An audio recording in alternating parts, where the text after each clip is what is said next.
I'm right now starting my recording. All right. All right, I'm started, baby. Yee. Yep. Yes. Yeah, I think so. Okay. Okay. I think I'm audible enough. Yeah, okay, I'm cool. Sync. Okay, so let's do a sync. We'll do the 3, 2, 1 sync like before. 3, 2, 1, clap. Perhaps maybe clap. But Are we we'll just gonna start say with sync? first? Yeah, I let's think just say saying sync works better. On 1? On sync. 3, 2, 1. Sync. Close enough. All right. Not bad. We can make it work. Fire Emblem. Hero! Wait, no, that's the wrong game. Hello and welcome to Ohio Nation podcast. Although it's a different kind of podcast. It's very different because this time we're not just spitballing, talking about things, whatever, letting it go on, whatever. This time we actually have a main big topic to talk about throughout this entire podcast, and we even have topics to talk about. With the topic. We have topics with the within our topics as well. topics. It's like Subtopics. it's actually like mildly Subtopic. organized. Thank you, Sky, for helping out building that topic list to make it seem like we're even mildly I professional. mean, I literally just wrote down like 7 words, but okay, thank you. That's more than I would have written. Let me tell you. I'll take the credit. Yes. So I am the host, I suppose, Big Boy Fargo, and today I have with us Miki's stopwatch. You are Dead. incorrect. It is I, the ghost of Shozo Kaga, here to teach you about why Fire Emblem is all shit now. You say it like Kaga is dead. In fact, I'm dead, but I'm also releasing a game at some point through Dongan Entertainment called Vistaria Saga. You all should look forward to it. Miki, get off your goddamn shill. This isn't Miki. This is the ghost of Shozo Kaga. I am the ghost of Shozo Kaga. I'm not Mickey. Go back to... Okay. And along with us, we also have Sky Dragon. Hello. I'm hungry. And lastly, we have Valentine. I am a Fire Emblem casual. Excellent. We have all the far ranges of Fire Emblem fans, so We do. We're quite a big spectrum here, actually. Hell yeah. perfect to discuss the Fire Emblem and all of its 3 houses. All 3 of its houses. Mm-hmm. There's only been 3 Fire Emblem games. So, I think I say, how long has it been since Fire Emblem 3 has been out? Actually, I wanted to. About a month. Came About a month, yeah, yeah. it came out like at the beginning of August. You're right. Like a little bit before that, It was yeah. like July 27th, I think. Yeah, 26. so it feels- Oh yeah, that's right. It's just like a little over a month then. Mm-hmm. Well, I feel like it's been out way longer than that. So do I. Me too. Same. I have. It's kind of surprising. It has like it's shot off really well. A lot of people like it. Yeah, there's like so many people talking about it, especially freaking everyone was complaining on Twitter. It's like, oh, or at least all Smash players that I follow are just like, oh, why is everyone playing 3 houses? No one's going to Smash tournaments.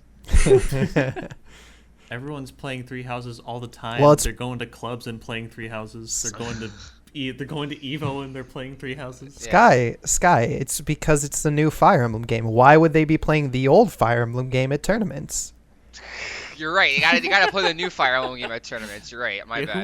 who would play older games than like what's current at tournaments? I It's feel so like I'm weird. being called out here. Who would do I that? feel like I'm being called out here. Wait, who's calling you out, Sky? Fargo. Me. No. Let's just turn this into a Melee podcast. Bye. So anyway, Melee is garbage, and here's my TED talk. No, So, God damn it.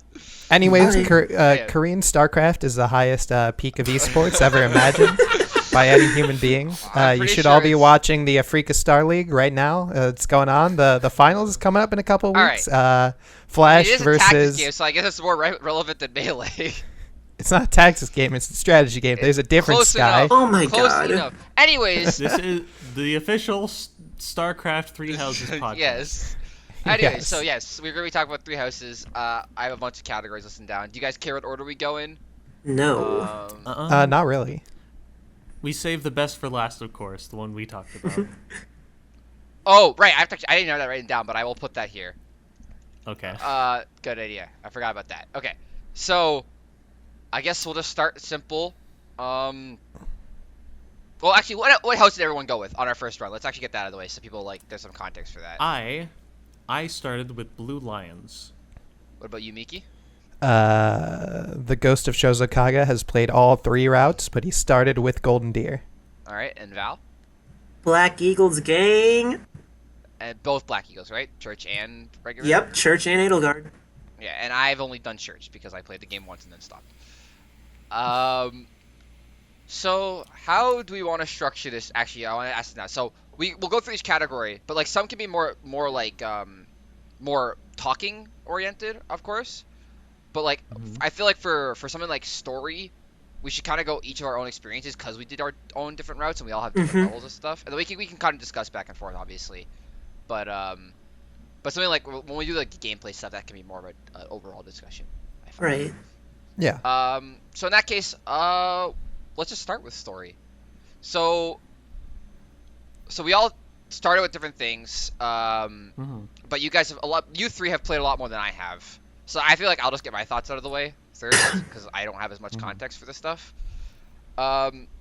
So I don't know how you guys feel about this, but I feel like part 1 is way better than part 2. I agree. In general. Easily. Like Easily. not just with the story, which the whole game is way better than part 1. I agree. Yeah, you're right. Way better. Yeah. And for like the story, I'll get to the gameplay stuff later, obviously. But for the story, it's like I felt with part 1, it was more laid back than most other Fire Emblems, right? Most of the Fire Emblems, you're kind of like in the thick of things right at the beginning of the game, right? Like things are immediately bad as the game starts. Usually war is just starting or like just about to start. But in this, it was a lot more like laid back, right? We got to hang out with the students, kind of see them grow up, learn about them. A lot more of like, it more felt like we were trying to like raise these kids up so a war would never happen, and essentially in the first place, right? Like these were all going to be the next people to lead the country, and then we would raise them up, and we got to see them in that much more laid back environment, which I really like. All the stuff. Well, okay, there's some stuff in the first part that I don't really like, but like all this stuff, basically, like with all the Eagle House, all the fighting. And you guys feel free to say anything with this part because part 1's kind of the same for all of us, obviously, besides like some small interactions. But like all like the like house events where you get to fight the other houses and kind of they had their own banter. I felt like there was a good competitive feel to it, but it didn't feel like they were actually out to get each other. They were people that know each other. They were friends and they wanted to make the world a better place after that. And then as the story went on, I liked the mystery that was building up. Like, we got, like, the characters show up, like, the Death Knight, Flame Emperor, and... Yeah, that's good. Yeah, all that, like, I really like that, because, like, especially because they kind of immediately established the Flame Emperor as not just Unga Bunga bad guy. It was, like, they don't want to be killing, they just want to change something, right? And... Yeah. Their goals are adjacent to... those who slither in the dark. Those who slither in the I'm dark. not going to say that name. We'll get to those. We'll get to those guys. All right, let's create a good abbreviation. I don't know. But anyways. Slytherins. Yeah, they're just Slytherin. Slytherin, sure. I like that. Yeah, house. Yes, the worst house, Slytherin. Yes, but so yeah, like all that stuff I really like. I thought it was nice, toned back, and I liked all that. And even the Rhea stuff too. It was like the Rhea stuff felt a little weird. It kind of felt back and forth. Like sometimes it'd be like, oh, Rhea's a good person. Other times it'd be like, oh, Rhea's maybe not so good. But then maybe Rhea's a good person again. So it's like that felt kind of bizarre, but nothing like too bad. And like they kind of kept it as like there's a mystery between Rhea and the Flame Emperor. You're kind of trying to figure out who you agree with essentially. And I like that. And then near the end, this is my experience. Near the end of part 1, that's where I started to feel some cracks. Let's just get this out the bat. All the Slytherin in the Dark members fucking suck. Yes, they do. They all suck. Yeah. They're terrible. Young is cute, but that's it. Yeah, like like when I was playing and then they revealed Tomas as Solon, me and my brother were just like, okay. And then Yeah. you just like, I guess it's like, oh no, Tomas, my favorite character, is a bad guy. No. I can't believe Imagine it. if they I'm did that to Gate Bro. heartbroken. Hey, Gate Bro Oh, was yeah. Slytherin the whole Oh time. Oh my god, that would Gabriel- actually hurt. That would That hurt would have a been lot. the real reveal. That would have been Bro was the brutal. Flame Emperor the entire time. He was the true antagonist of the whole game. I have something to report. He now has something to report. Damn. That's the big lore. But yeah, like, Tomas being revealed, you know, completely awful. Worst reveal. It's just like, he shows up, I'm the bad guy, and then you beat him that chapter. Well, you don't kill him yet, but you beat him there, right? You beat him because he's a pushover. Yeah. He's a fucking book nerd who has a big brain. So you just like move his center of balance off by like a little bit, then he falls down and starts crying. Yeah, essentially. And then you have like, then we flash forward a little bit to like Corona, and like obviously there's the whole Monica thing, which I guess we should have said this podcast would be full of spoilers, but I'm pretty sure that's obvious. The whole Monica thing was like fine, like I didn't mind it. I was like, yeah, she's Monica. I could have guessed that, but like whatever, right? Well, the real issue is that she's like, you know, this is my true form. Look how good I am, and then you kill her right there. She dies literally right after. Yeah, and she like, doesn't appear again, and it's just yeah, like, she kind never of appears weird. again. Mm-hmm. It was just like, okay, I guess. And then Solon comes back and you kill him there too. Yeah. Mm-hmm. It's It's great because the way I killed Solon was I used fucking stride on Ingrid, and then she just fucking one-rounded Solon with Lewin. yeah, So he's like even more of a fucking pushover. I Yeah, killed Like that. Edel, like I that, killed. Like that fight. Yeah. Sorry. Go ahead. No, you go ahead. That fight is just. This is okay. That fight is just a complete and utter fucking pushover if you have any flying units. Yeah, pretty much. That's the way it That is whole with a map, lot of bosses, that- actually. Yeah, that whole map is really just like you could do flying to Corona and then fly to Solon, and then it's basically over. It's Yeah. pronounced Cronia. Whatever. So that they sucked. I'm gonna say on a personal anecdote, I'm really sad that Sothis disappeared. I liked Sothis and I wish she stayed. Me too. I was warming hell up to yeah, her a dude. lot. But did she just off? Yeah, like I thought like the idea like she would mix, like, you know, we would combine with you combine with Byleth, and it's like, oh, you know, now she's with you, but I thought she would still be there, but no, she's Nope. gone at that point. She's gone. I think She just made you a god. All right, I mean, Yeah. like, that was the only point of interest for me in the story, is listening to my goddess, Tomoyo Kurosawa, fucking voice act as this very precocious lolly dragon goddess thing. I And think then- I want ahead. to talk. Shut up. No, you gotta say, go ahead. I think a big contributor to the overall more gloomy feeling of the second half of the game is the absence of Sothis. I liked hearing her chime in on things and give her opinion all throughout part one, but after she vanishes, it's just kind of like, it feels low. Yeah. It definitely feels a little just bit like that more cheery tone the first half build up kind of goes away. Yeah. It's kind of like the shift is kind of there, because that's when all the Slytherin Dark stuff happens too. I kind of wish that they did more with that, in addition to doing a lot more things with part 2. Yeah, I like kind of- that's one thing they don't really do at all, is like after Sothis is gone, they don't really ever allude to the fact that Sothis is gone until like the very end. Unless you marry her. Which I is Yeah, let's kinda marry wish- her. Which is I'll the get very to that, end. because I did marry Sothis. And I did as well. that support is awful, but I'll get to that. Yeah. But hold on. Yeah, you go ahead. I need to talk about my experience. Because I think one of the biggest problems is that, those who slither in the dark is such a big part of the first half of the game. For the most part, they are your enemies and the enemies of everyone. Yeah. They vanish. They fucking vanish from an actual impact in the story. There's like one interaction in Claude's arc where they fucking blow up a fortress when you're there. That's in Church Road as well. That interaction. Okay, yeah. But then they're gone. But they don't do anything after Yeah. that. They just do nothing. They don't That's interact with the what- story. They're such a big bad like villain. That's like It's- the worst part about like the Slytherin Dark. But like I feel like Rhea's like this too. Like Rhea had like this presence that's built up through part 1, and then it's just completely gone for part 2. I I mean, don't know about that. I don't think mean, she it's has not that got big a the end. part to No, play. but like, but she, you're constantly talking with her, right? She's kind of Yeah. like Geralt makes you start to think against her, but then that all kind of just disappears at the beginning of part 2 as well. But what I was going Yeah. to say, Great. Well, I mean, everything What's great related about to the that? church arc goes away. I mean, Yeah. and she's kind of related with that, with the church and those who slither in the dark.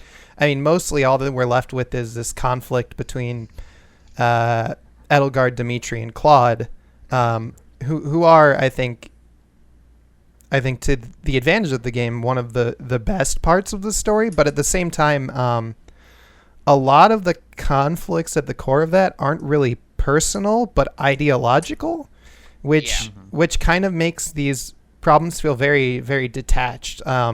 Especially with Claude and Edelgard. Like Dimitri is the one where you can say his arc is real fucking personal. Like, Oh, for sure. but like the other two, like Claude is like, I'm gonna tear down the borders around Fodland and bring everyone else in, and that's what I'm trying to do. And like, yeah, that's fucking cool. I'm down for that shit. But like, there's no like personal, like really personal, There's no like hell for him to angle. overcome. Yeah, exactly. There's nothing for him to like get over. Like if there was like, I don't know, if there was like oppression for him, like everywhere else is really fucking shitty, and so like Fodland is like, right, like a Thracia Manster type thing, where like there's actually farmland, right, and like there's some real fucking cause for him to bring these people in, some like personal cost that Fodland is enforcing on these neighboring regions by not bringing down their borders. Wait, but then like Petra is just allowed in. What the fuck? Hold on, wait. well, Hey. Petra in I guess that's more supports, but Petra is there as like a prisoner essentially. Pretty much. Yeah. Yeah. Okay. That's why But, she's like, there.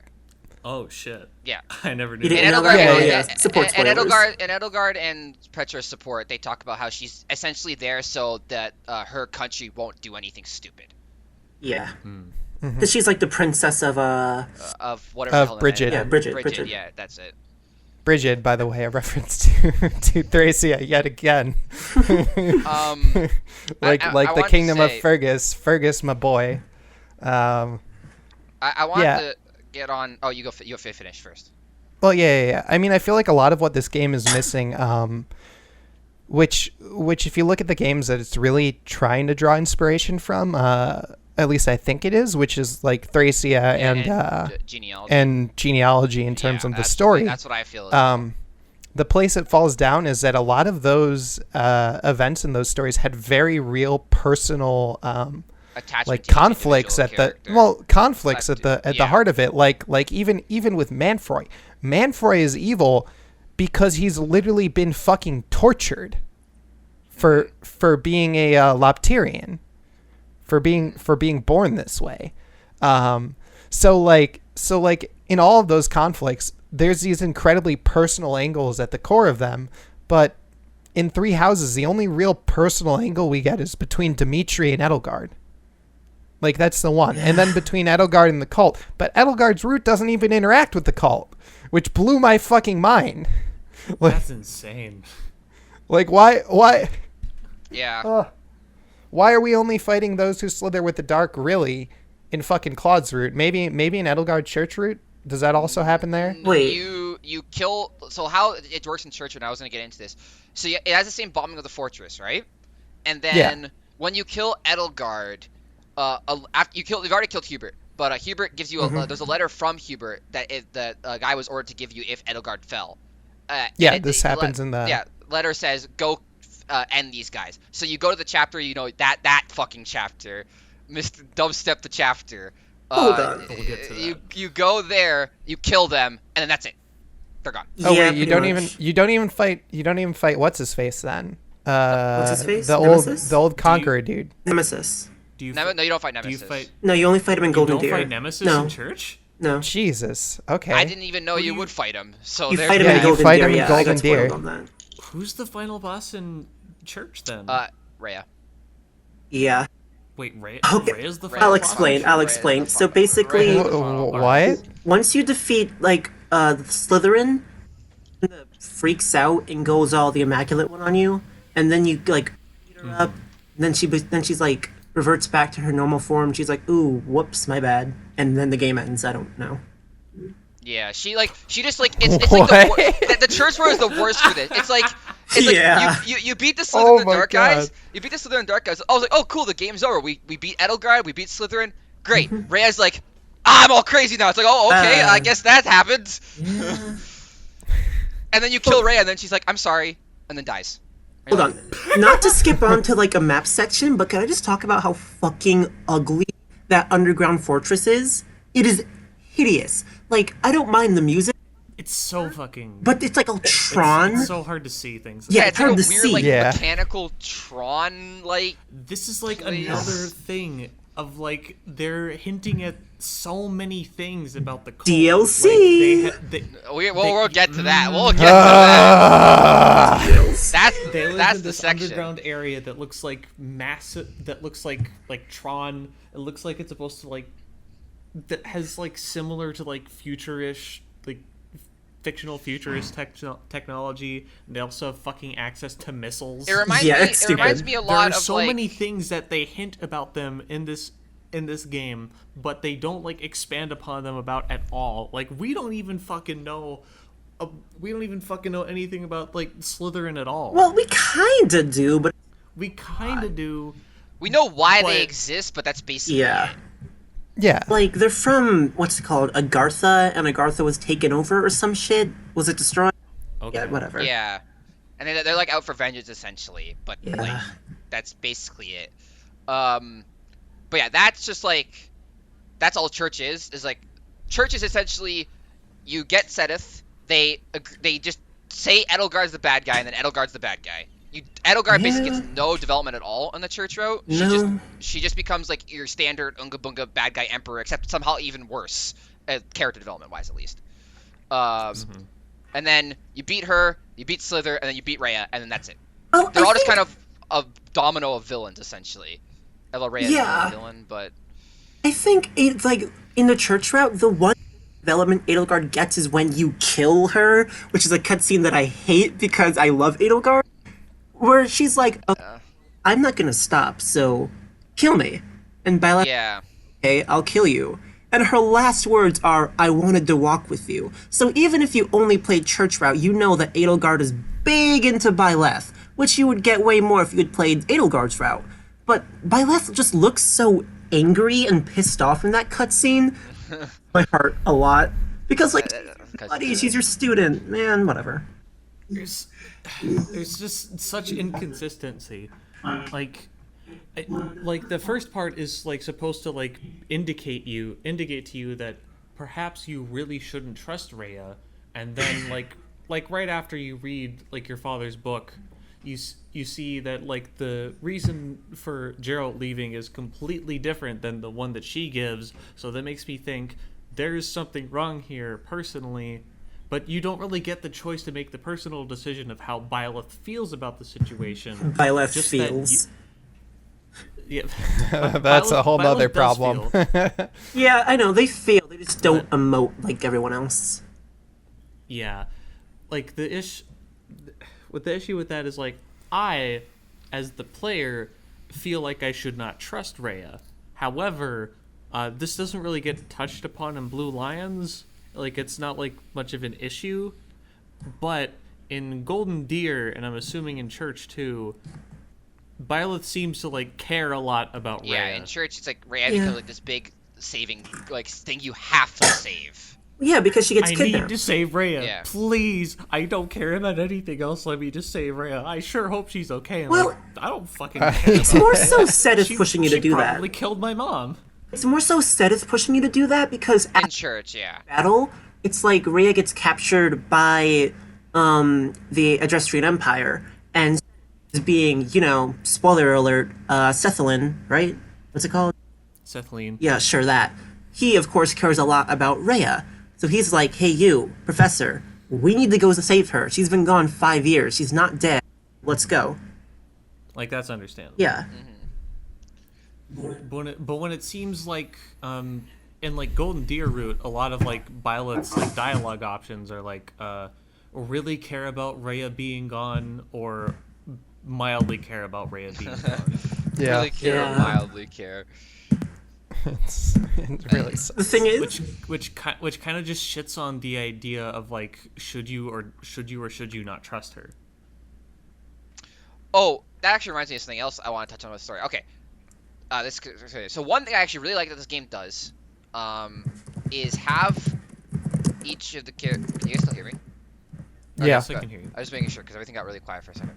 Mhm. You go through each character. So whatever house you pick, right? Your group of characters that are in your house will comment on each individual story event, right? Like you'll do. You do a story event. Some of them will talk about it, and sometimes there'll be different combinations. Like I know after you do the Valley on Edelgard, so the Caspar, what the hell is the name of the guy with the orange hair? Ferd. Yeah, Ferdinand. Ferdinand, and someone else will be like talk about like, oh, what happened here, and I really like that. Ferdy. And I thought they had good dialogue between each other, which it extends in the second half. But what I felt really weird, at least in Church Route, is that all your characters are just so down to take down Edelgard. Like they don't ever I question know, it what pisses she's me doing. off. Yeah, it's like despite being with Edelgard so long, like Caspar, for example, is just like she's doing the wrong thing. Let's beat her ass, and it's just like I'm surprised you're not asking more questions about this. Yeah, like the only one who seems to give a shit is Dorothea, because she's like, I don't really Yeah. want this, but we have to, so let's do it. Yeah, everyone just seems so down to defeat Edelgard for some reason. I don't know why. Which just adds into the fact that Church Route just makes Edelgard Unga Bunga bad guy, because all the characters treat her like she's just Unga Bunga bad guy. So that's really bad. But yeah, that idea of like the characters commenting on those story events, I really like that, and I hope to see it in future games.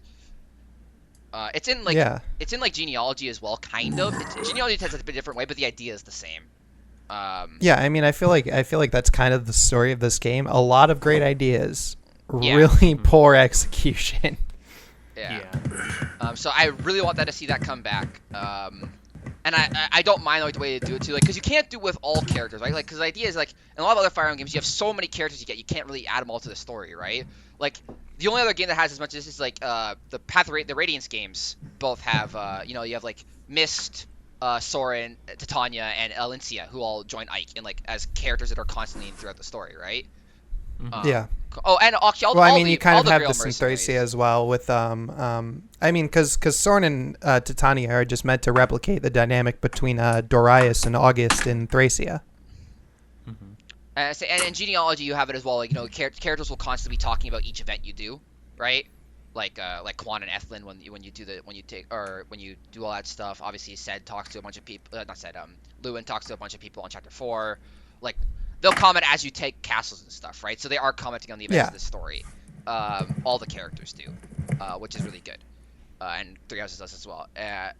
Does it poor in the second half, but I think it does it decently well in the first. But in the second half, all the characters just feel like they're kind of all one-tracked mind, which I don't like.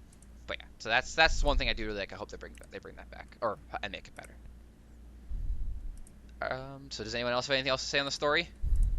I want to see if I can pick apart some stuff from like probably the unique bits of every route. So and like how the person that you're like the main person that you're fighting alongside with. In Church of Saros, does like Sedith take like the primary role? Yes, Sedith takes more of the like the leader. He's essentially becomes your new lord. Okay, so let's talk about like how all the lords are in the second half of the game. Since I haven't actually heard anything about Edelgard herself, Val, would you like to talk about Edelgard? In what manner? Because I could talk a lot about Edelgard. We have a character section, so let's just leave it with the story deal with the characters. We'll leave supports out for now. Okay. Do we want to like include? We can always save this part for the character section if you want, because this is more. All right. I suppose we can. We can go. We can talk like characters through the main story, and then also like support characters. Yeah. Actually, one more thing I want to bring up. The absolute worst part about the Church Route Absolute worst. I mean, there's a lot of things that are bad about it, but the absolute worst is that Dimitri and Claude are both killed off screen.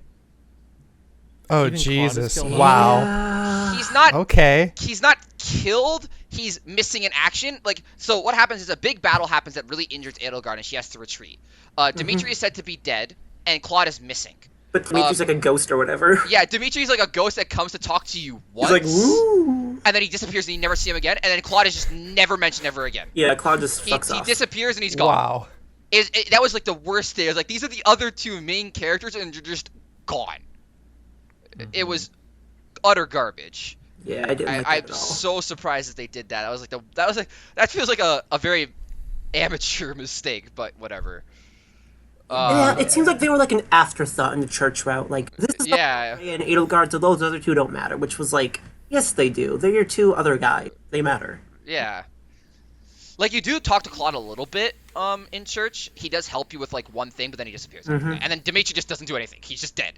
He's dead, and then he's dead, actually. Because at the beginning of the thing, they say Dimitri's dead, but then he's not dead, but then he's dead again. Yeah. So it's just like, okay. Oh, Miki, Dimitri's did you dead kill twice. Claude In which route? in Black Eagles? I mean, Edelgard. Did I kill Claude?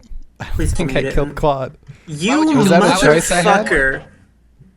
Why wouldn't I kill? Why would I kill Claude? He's the coolest. Yeah, He's the best. don't kill Claude. There's no reason to do it. Don't do it.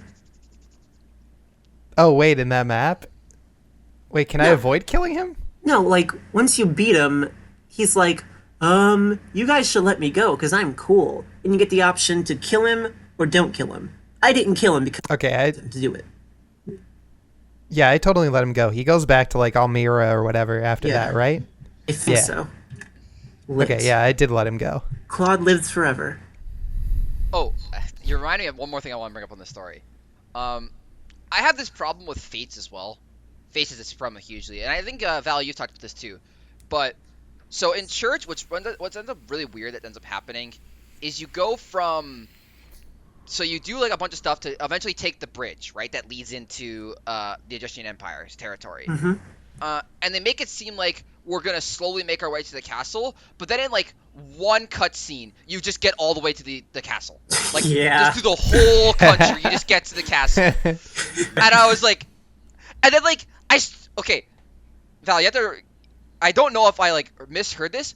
I swear they said like 8 times we were supposed to be sneaking into the castle, but then we ended up just storming the front. I swear that happened. I'm pretty sure it was like Sedith and Byleth discussing whether or not they should full frontal storm or sneak in, and I can't remember the details, so that's bad. It felt weird, but yeah, like I was like, when that happened, it made me think, I was like, man, imagine if in like Fire Emblem 6, when you got into Baron, you just immediately went to Zephyl. Like that was basically what it did. You just go straight to Edelgard. I was like, okay. I was like, I guess that's all this entire, just the biggest country on the map too. It's like we just went through the whole thing with no effort. I was like, okay. So that was bad. Church is really bad. Why did I have to play the worst route? I don't know, dude. Church route seems like the worst parts of every other route. I know, right? Church route is just Yeah. like absolutely awful. So, something I kind of want to bring up. The thing that's like kind of supposed to be like rhymes like poetry is the Battle of the Eagle and Lion. In the first part, it's done really excellently because it shows that like it's supposed to be like a more of like a healthy competition between everyone, and at the end of the day, they can all like Sorry. they can all end up like agreeing and like be happy that they're all classmates together. Yeah, that's actually probably my favorite Whereas chapter in the in- game, honestly. But go on.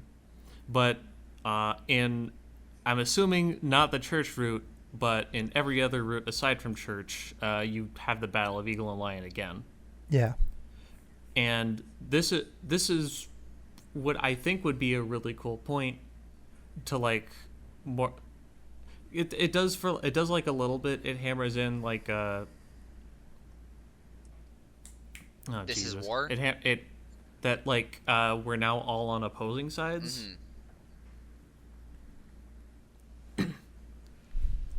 I'm sorry. It's I think I don't know how well it works in Edelgard's route, but I think like it works really well in Blue Lions, but not in Golden Deer. Oh god, Golden Deer, it is the fucking worst because Dimitri's because Edelgard's like, well, we're getting routed from both sides. Let's make it confusing, and Dimitri's like, fuck it, let's kill everyone. And I'm like, oh god damn it, guys. Oh, it's just it's so fucking horrible in Golden Deer. It was like, oh, thanks, And then, like, Dimitri. And then Dimitri dies like immediately. Yeah, he Poor does. guy. Yeah, it sucks so much. Dimitri is like done. Is Dimitri done dirty in like Black Eagles too? Kinda. Okay. I mean, he's done dirty in shirts, that's for sure. Does he also like die immediately after the Battle of Eagle and Lion too? I have to remember. I'm pretty sure once you beat him, he says some shit to Edelgard and then she kills him. I can't remember. Okay. Hold on, let me Google it. The poor guy doesn't get a break. He just gets fucking gatted out of every arc except for his own. It would be a lot more interesting for there to be a large focus on like the conflict between all three. Yeah, for sure. Yeah, it does this the best in like Blue Lions because like after the Battle of Eagle and Lion, Dimitri like is finally able to conquer his like insanity or whichever's the best way to put it. Yeah, he finally gets over his drive for vengeance, and then you go fucking help Claude, then you go fucking invade, then you go retake the kingdom of Fergus. Mercius. Yeah. Oh yeah, that's right. You go to Fergus. Yeah. You go guys retake the capital. You guys make it sound like Blue Lions is definitely the best of the three routes. It is making probably certainly the think so. best. That's what I've heard. I guess I know what I'm playing next then. Whenever I get Yeah. I'm in the middle of playing it. I haven't reached a time skip yet, though. Because Dimitri stops like being hateful, is like able to go save Claude, and it's really cool because Claude just goes off and does what he wants to do. He's like, I'm going fix back the to rest of the Almira world. now, boys. I'm gonna fix the rest of the world outside of Fodlan later, and then Dimitri saves Fargus, and then Dimitri tries to see if he can talk things out with Edelgard instead of just like blindly wanting to kill her. And then like which is interesting in that like after that point, after their discussion, they both seem to inspire each other to like continue to fight for what they believe in. But then when you fight Edelgard, she turns into a monster, which is like my one fucking problem. I do have a problem with that as well, because I don't see. I haven't done like Black Eagle, so I don't know how much of a betrayal that is for Edelgard's character. She isn't. She's a Well, I perfect mean- person. She does nothing wrong ever. Yeah, okay. Well, like, my point is that it could totally be like a Sigurd Eldigan moment, which it isn't. Right? Mm-hmm. Where like in chapter 3 of Genealogy, that part of the game is fantastic. The part you're about to talk about is absolutely fantastic. yeah. So to set up context for people who have not played Genealogy of the Holy War, Like me. which I wholly recommend, you should. Yes, you It's should. a It's the fucking best great, Fire Emblem excellent, One day, beautiful one day. game. Made by an absolute genius of a game developer who was later, All right, blah blah Miki, blah blah blah, et cetera, et cetera. Moving on. So Eldigan and Sigurd were pretty much childhood friends, along with Quan. They all went to this particular night training school together. They all trained together. They hung out together. They drunk together. They They're basically like the best of buds who did everything together. Yeah, exactly. Like literally, Sigurd and Quan were the ones who got Eldigan to hook up with his wife, who later died. But that's neither here nor there. So, pretty much, you run into Eldigan 3 times throughout Genealogy of the Holy War. The first time, he covers your ass. He shows up. There's some other party who's gonna raid your home base. Eldigan is like, yeah, no, fuck that, and Like routes the them. bro he is. Yeah. The second time, when you're about to invade Augustria, Eldian comes up. He's like, "Hey, man, what are you doing? What are you doing? Come on. Let's try and avoid a war here." So he goes and talks to his king and gets thrown in jail for trying to prevent the war that is about to happen. And then you invade Augustria anyways because you have to save his sister. Right? Yeah. And then finally you end up fighting him in the end because, well, you've almost taken out all of Augustria. And there are only a couple of castles left, and his king is really fucking mad about it. So he ends up fighting because you end up staying there for way longer than intended because there's political shenanigans going on back in Granvale. Granvale? Granvale. However it's pronounced. Granvale. Granvale, I think, is the official translation. Yeah. Okay. But, like, there's this really real connection between the two of them that is preserved up until the very moment that Eldigan dies. And, like, just by preserving that notion, either way you deal with Eldigan. And in fact, that motion gets carried back into the second half too, but that's a whole other. Yeah, with Ares. But like either way you deal with Eldigan, it is painful. For you because you're like, holy shit, Sigurd is killing one of his best friends. Yeah. Either indirectly or directly. You're probably not doing it directly. Well, if you're wise, yes.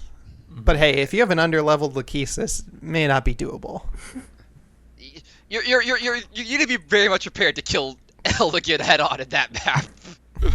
Yeah, but you can do it. You could do it, but I highly recommend not to because you'll probably die.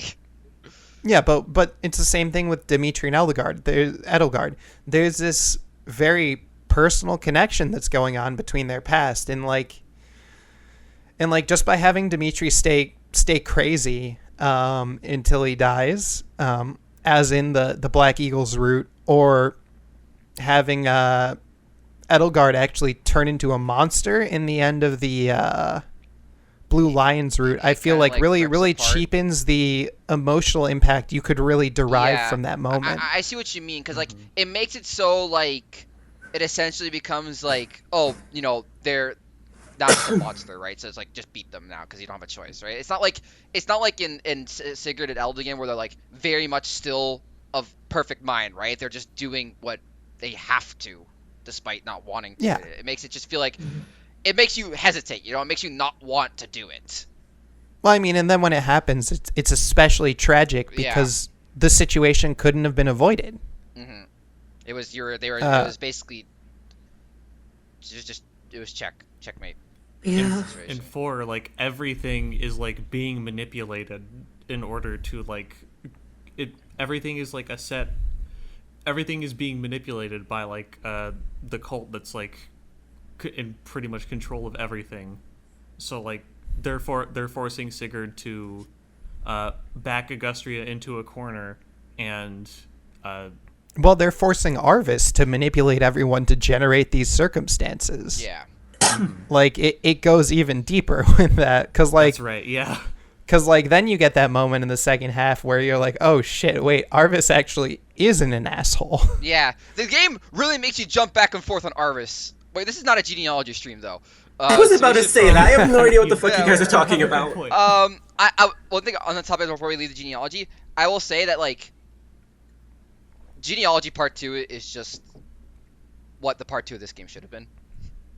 In my opinion, not like the time skip part, but like the idea of how part 2 of genealogy wraps everything up from part 1. Everything's become increasingly shit. Yeah. And now we have to go around fixing everything and bringing everyone back together. Or not like it's bringing everyone's, you know. Yeah. It's not everyone themselves, but like, you know, it's bringing all the ideas and ideologies and like, you know, bringing the legacy of all these people back together. Yeah. Yeah. Which is like I feel like that should have been the way most routes went in the second half of Three Houses here, which should have been about reconciling all these people. Yeah. Well, I see where you're coming from, but I don't really think that fits in the nature of the characters. Like, Dimitri Felix says it all the time in Blue Lions. He's like, he comes off as like a prim, proper prince, but he is a feral beast. As for Edelgard, she's not evil. She just does not give up and will not stop at anything to get what she wants. And Claude, he's just the neutral party, and he won't choose a side no matter what. So I don't these agree. routes are like the natural progression. I think the problem is. I think when you get to the second half of Blue Lions, you really see that Dimitri is actually a person who's very, very tied to these ideals of justice and very much wants to ensure the right thing happens no matter what. I'm going to take your word for that. I think I haven't played the other routes, but I think what it seems like is that Claude, Edelgard, and Dimitri all essentially want the same thing in the end. They're just going about it different ways, right? Yeah, and kinda. It doesn't feel like they're like Miki said. It doesn't feel like they're personally trying to figure out with each other. They're just basically go, "I'm gonna kill you, so my idea will be the one that wins out in the end," right? They're not like. It just kind of feels like they aren't ever trying to figure each other out per se. I haven't played the other route, so I can't say for sure. So I'm just going. No, you're pretty much on the right track because Edelgard doesn't want to kill Dimitri and Claude. They're just in her way, so she has to. At least she feels she has to. Mm-hmm. What do you say, Miki?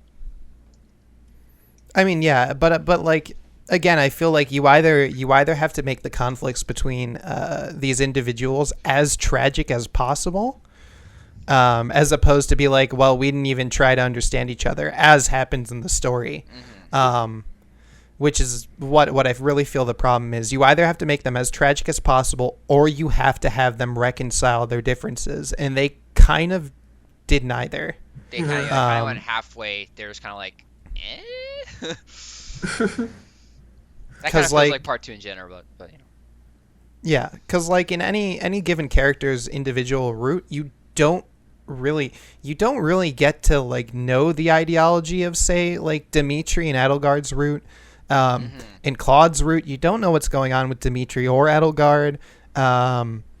Like Claude is like pretty much non-existent in Edelgard's route anyways. Like there's one fucking map. And then in Dimitri's route, you kind of get what's going on with Claude, but like, and you do kind of get what's going on with Edelgard, but then it's kind of cheapened by the final impact of their meeting where she transforms into a fucking monster.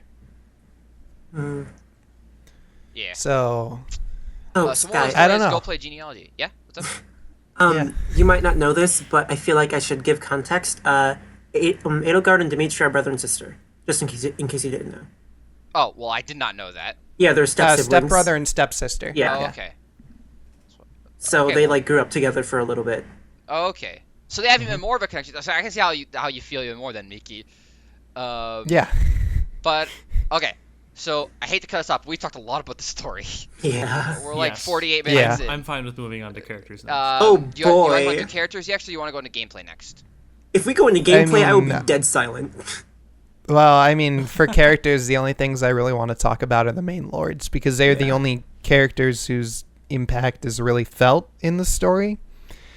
And frankly, like, after, like, 3 fucking sessions where I ended up with, like, 15 fucking supports at a time, I stopped fucking reading them. Yeah. Okay, so we'll do characters then, and then we can cover... So, for characters, we'll just Okay, cover... before we go into characters, let me talk about how supports are unlocked. No, we'll support. I have a section for support, so we'll do that afterwards. So wait, no, wait. Listen. This is important. This is important to characters, Sky. This is like deeply fucking important to characters, Sky. Right? I was gonna say for now, just talk about Edelgard, Dimitri, and Claude, and then we can go on all the other characters. Like get the thoughts out of them first, and then we can talk about the other characters. That's what I want. All right. Yeah. Since they're the most important, have the most to talk about, right? Because then everyone else can be kind of in their own bubble. So get those 3 done first. So I'll start with my boy Claude. Okay, Claude is the coolest fucking Fire Emblem lord that has ever lived that isn't named Holmes. He's like totally for like the abolition of borders. He's like very, very anti-state, very, very for the working people. I mean, except for the fact that he actually stays as the prince of the end. I really wish they really committed to like the anarchist thing they kind of had going on with Claude in the first half of the game. But like that's irrelevant. But like Claude is so tied to these ideals that when he becomes king of this region of The I forget what the They like the alliance. Lester exact. Alliance? Isn't it the Yeah, Lester when he Alliance? becomes the leader of the alliance, I don't remember what they call him. Maybe they call him the king. But when he becomes It's leader of Duke, the I Lester think. Alliance, Duke, yeah. He decides that he is going to do everything he can to spread the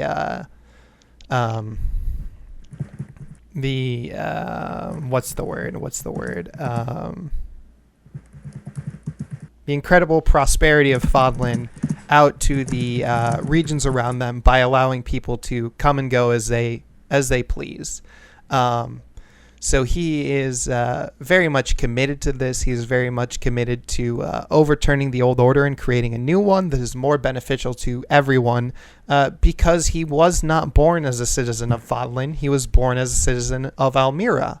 And then somehow he ended up in control of this ruling house of Fodlan, of the Lester Alliance. Yeah, he's a real cool boy.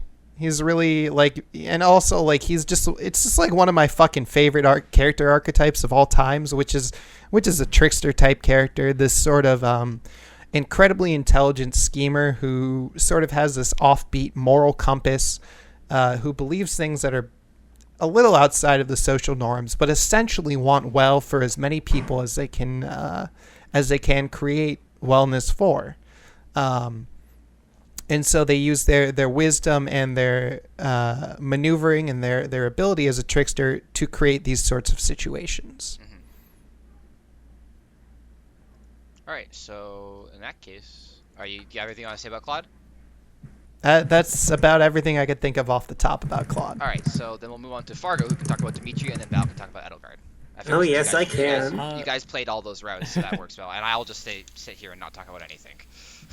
You can talk about the I can talk about Sedith. That's okay. I could do that. I like Sedith a lot. All right. But anyways, you go ahead on Dimitri. So, Dimitri is really cool. Like Hell Miki yeah. said earlier, he's got a very strong sense of justice, which we start to see like what exactly that means as we learn more about him.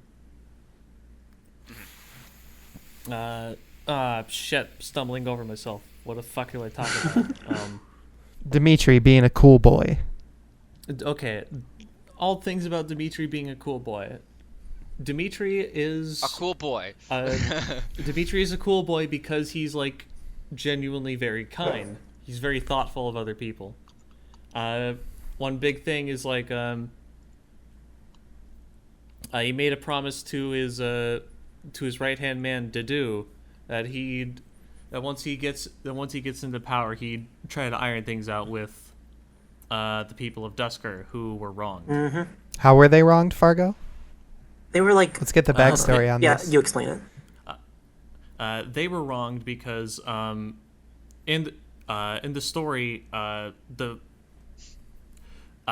Dimitri's family all of Dimitri's family were killed in the tragedy of what is called the tragedy of Dusker, where a group of people from Dusker were sent into a group of people from Dusker.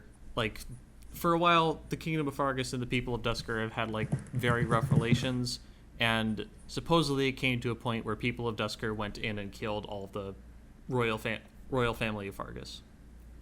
However, it's heavily implied throughout the story that this tragedy was actually motivated by those who slither in the darkness, and they were the ones who actually ended up killing Dimitri's family, which we hear in the we hear from the battle with what's her face. That's my favorite character. Cornelia? Cornelia. Yeah, Cornelia. I prefer her being called what's her face, but go on. It's either I think it's either revealed to be more close to those who slither in the dark, or Edelgard's mother being the one who organized it. I think it's implied that she's involved, but ultimately it's those who slither in the dark who organize the whole thing. Right, yeah. But it's also implied. Dimitri's whole family was killed when he was when he was a young kid, and he was also there when it happened.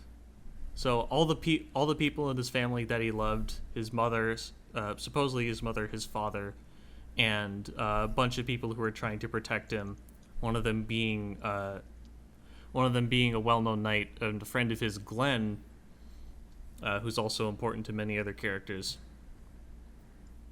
All died, and he was incredibly traumatized by this. As one would be. Hearing all of their screams as they're dying, kind of freaked the fucking shit out of him. And throughout his entire life, he still hears all those screams all the time. He can hardly sleep every time. Like each night, what his brain interprets is all those who died in the tragedy of Dusker, yelling at him and blaming him. Why did we all die when you got to live? It's unfair. I hate you. And so he puts all this like massive pressure on himself to like make up for that. Mm-hmm. And so this might be one of the things that help like instill this sense of justice, or distorted it in some way. But one of the things that he does to like do justice to what happened was see that the people of Dusker are like not treated as like less than human, because he believes that they're not those who are at fault. And there was like another party who did that. Which is why Dedue is very like thankful and supportive of him, and generally through most of the game we see Dimitri as a very stand-up guy, someone who just wants to do the right thing, just a kind of like a regular Fire Emblem noble, a guy who does the right thing because it's the right thing to do. But as we start to see more, like he changes once we hit the people in that one village in the chapter during the Solon reveal, whereas Solon oversees like the infection and the death of all these people in the village. Dimitri snaps, and he orders all people under him to slaughter everyone who's causing this, and many other very descriptive ways to torture and kill the people who are attacking the villagers.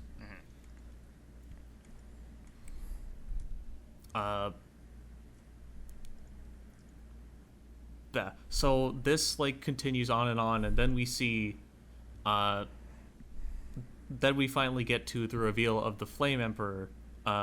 Dimitri believes that the Flame Emperor may have been the cause of who caused like the death of all of his family.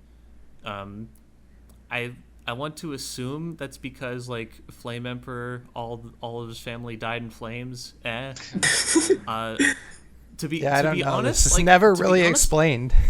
To be honest, I really don't understand like why everyone is so like immediately suspicious of the Flame Emperor to begin with, because we don't actually because in the main story, the first interaction with the Flame Emperor is seeing the Flame Emperor come after the fact, say, man, what happened is really fucking shitty, and everyone's like, you're with the bad guys, aren't you? Wait, no. The first thing we see of the Flame Emperor is when she fucking castigates the bandits for not killing the Flame Emperor, Edelgard, and all the other lords. Yeah, but that's not the first thing like Byleth sees. That's just the first thing the player sees. Yeah. That is our first introduction to the Flame Emperor. I just wanted to point that out because it's like a fucking weird inconsistency to me that Edelgard would order her own death. Oh, yeah. That is weird. Yeah, I think she figured she could take him. I don't know. Yeah, but she's the one who's going to die, though, first. That's don't the know, deal. man. Yeah, she just drops her fucking axe just for the cutscene to happen, and then like she isn't fucking paying attention, and then she just like is about to die. Yeah, she would have died if Byleth had What, not done what the anything. fuck is she gonna do with the dagger? Why did you drop your axe? Did you use up all of your weapon uses in the first chapter? What the fuck are you doing? All right, I'm sorry for distracting with this conversation, but this has anyway, bugged me since I realized it. The Flame Emperor really fucking bothers me.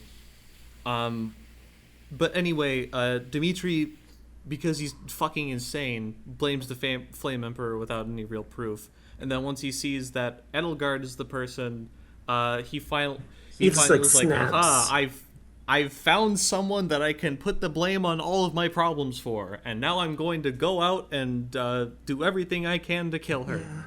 Yeah, to be And honest, then- this is like one of the most poorly explained things in Dimitri's route, the connection between the Flame Emperor and the tragedy of Dusker. Because, like, yeah. right, it's very much implied that Dimitri thinks that Flame Emperor is the cause of the tragedy of Dusker. Mm-hmm. But as to why that is never explained or even given any screen time at all, I right? think he just wants to blame someone because, like, I think it's one of his supports, he makes it clear to Byleth that he has never given up on revenge and he will get his revenge. So I think he just sees this big bad villain and he's like, you did it. Any proof? No, but I feel it. That does make sense, but also it's never. But like the length to which he is willing to blame the Flame Emperor as being the cause of this event is a little more convincing than It's just a like stretch. yeah. It's a little too much of a jump for me, at least within the character, to just accept that as like this is someone I can blame when like he already has the cult to blame. Like that's my problem. Like, so like maybe if they made it more clear that like he assumed the Flame Emperor was the leader of this of those who slither in the dark, like that would work better for me. But they don't really do that in any significantly satisfying way. Mm-hmm. Actually, maybe they do. Maybe they do throughout the story because Edelgard does show off to be like, hey. I mean, but we only see this with the with Arthas, the Death Knight. Arthas. I know his name is really like Emilio or something because Is he's it? Marianne's brother. Yeah, No, it's not Marianne, it's Mercedes. Mercedes, brother. Mercedes' brother. Okay, yeah, Mercedes' brother, like Emilio or I'll something. Google it. Emil. Emil. It's Emil. Okay. Well, pardon me for choosing the Italian version. That's all right. Yeah, it's Emile von but- Bartels. Continuing on with Dimitri, despite like this kind of weird inconsistency, I still think it works well because I still think that like what they do with it is fine because we start to establish like a good connection between Byleth and Dimitri. Very nice scene like at the end of the Death Knight chapter. Dimitri points out, "Oh hey, you're smiling. You know, I think it's actually really good to see you smiling because I haven't seen you smile at all before. Perhaps," and he starts to think like maybe because like we spent so much time with you, or like you know I'm happy that I'm finally able to see you smile after like all this time. So we get to see like Dimitri starts to build this like good close connection with Byleth, and that carries over into part 2 where Byleth wakes up and finds Dimitri, and we see that like the way he feels towards Byleth has like completely changed. Like one of the first things he asks Byleth is, "Are you here to kill me too?" Whereas when I played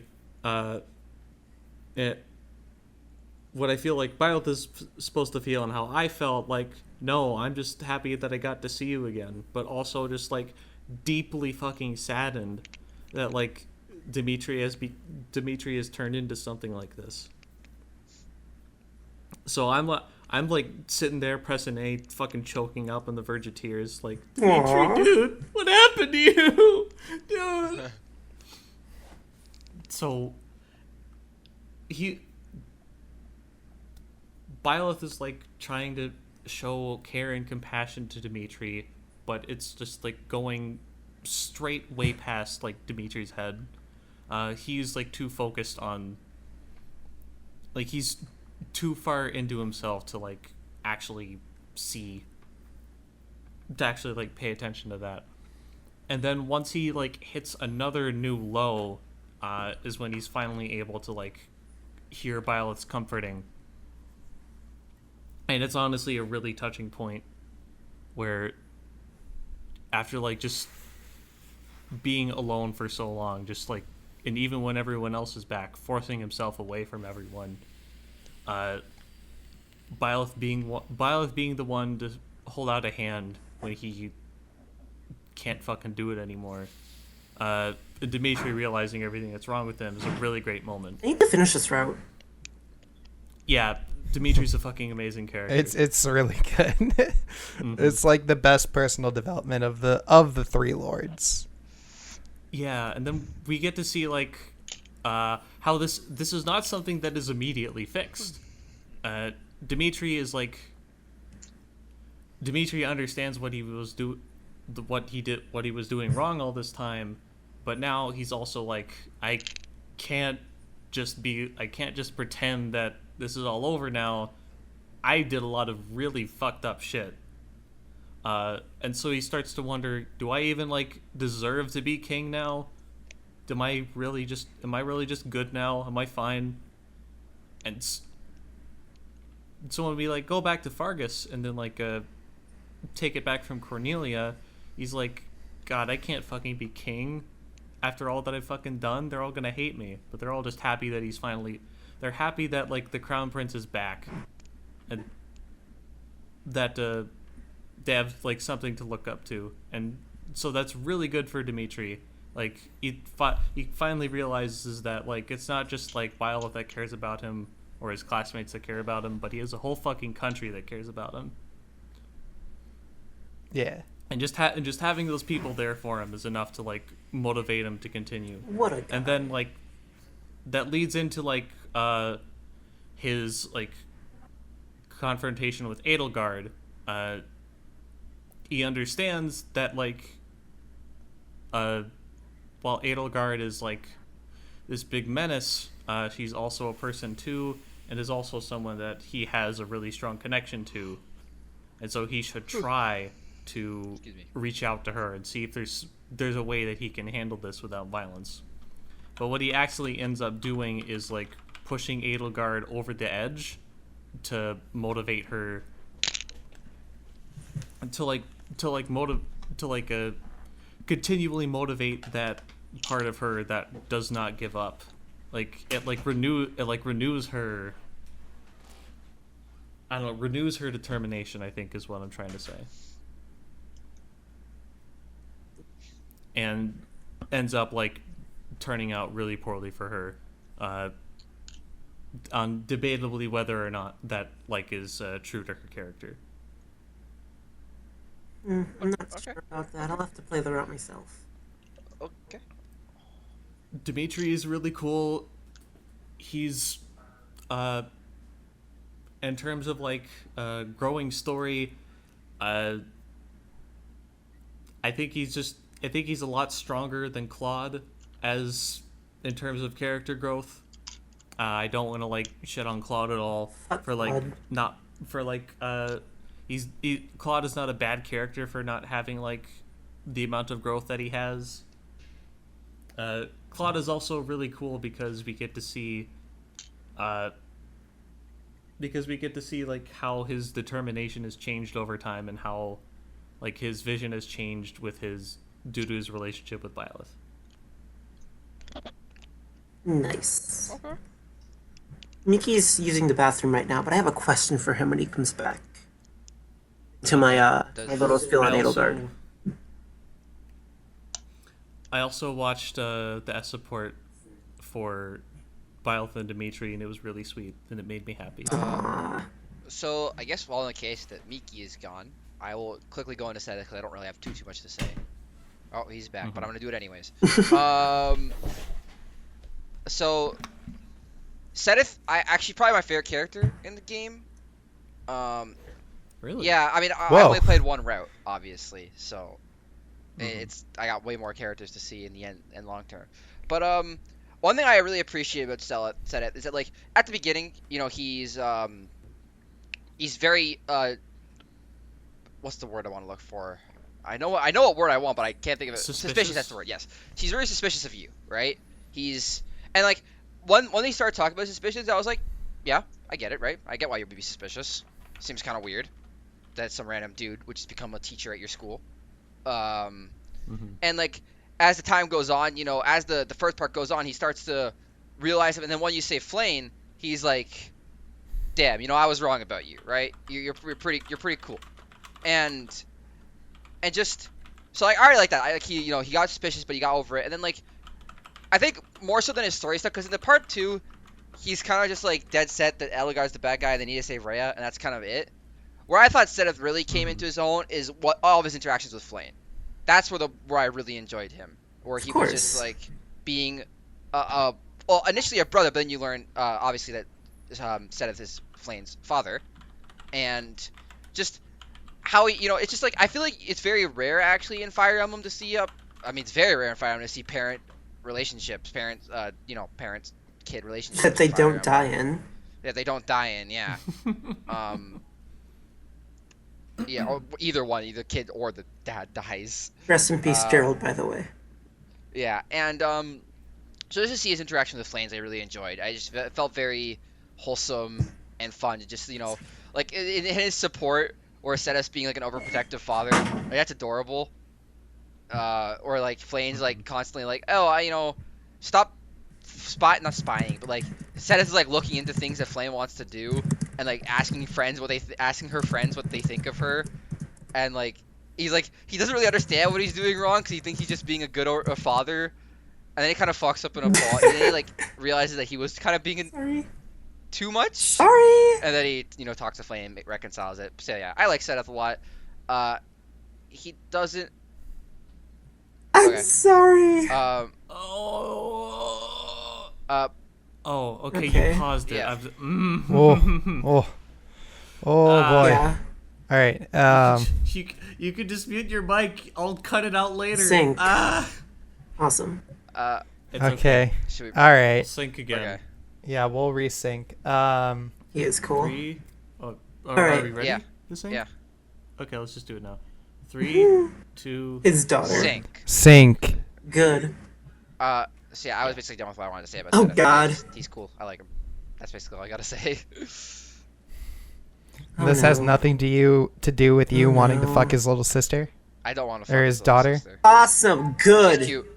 Good. Oh, I here's the did. real. Actually, here we go. Here's the real problem. Here's the actual worst problem about Three Houses. The But game's they're 0 not to 10. dragons. They're just old. We didn't get That's any of it. them revealed as dragons. I fucking hate this Are they? game. I wanted them to be Am a I high? playable unit. No. I want Sedith and Flames Oh, both be okay. playable dragon units. That'd be cool as shit. But no, we didn't get that. I hate this game. No, there are dragons though. Yeah, they talk about. Yeah, they talk everyone about, they talk from about that- that they're like Rhea. They can transform. But Sedith. No, if you play any of the fucking Oh, yeah, I do remember that. paralogs Okay, my with bad, my bad. dragons in them, you very quickly find out that every one of those fucking saints is actually a Manakete. Yeah, and then I don't know what the fuck Sedith you and just Flame said. talks about how he lost the ability, but Flame still has it. So Flame could turn into a dragon, but she did it. We didn't get a playable Monikata this game. It didn't even need to be like I know we always make the jokes about Awesome. being Manakete. Manakete. Monikata is the Yeah, sword that Manakete. Lin wields. Yes, Okay. Manakete. I fuck it Edelgard up von all. Hressev. We didn't get a playable Manakete. It doesn't even need to be a lolly. It can be like fucking Bantu. I don't care. Just yeah, I wanted sure. a playable dragon, but they didn't give I me one. love And I'm upset. so much. That's it. She is Rip without Sky. a doubt It's in my top 5 favorite characters in the series. And I will explain why. Wrestleberg? It's not just the fact that I'm a gigantic lesbian. But well, first of all, look at her. She's super hot. But that's just her appearance. In terms of her actual character, I think she's great. She does not get as much development and like growth as Dimitri does, and frankly, neither does Claude as far as I know. But I think that's okay because we know from the start that she's super stubborn, and she will not change her mind for anything. It's like a core part of her character is that when she wants something, she'll get it, and she won't like change her mind on anything. And that doesn't change from the 5-year time skip. Even when she was like she's 17? Yeah. 17 to 21, she's the exact same. Which a lot of people will get on her ass about. It's like, yeah, she's a flat character. Yeah, but that's not always a bad thing.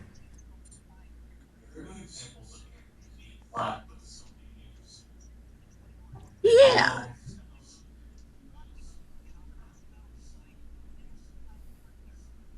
I fucking love Goku. Who doesn't love Goku? He's fucking Goku. You can't not love him. Flat, but still being interesting. Fuck you. You're stupid. I know some people can argue that they still like Goku despite the fact that but he does not on the grow topic, that much. I just.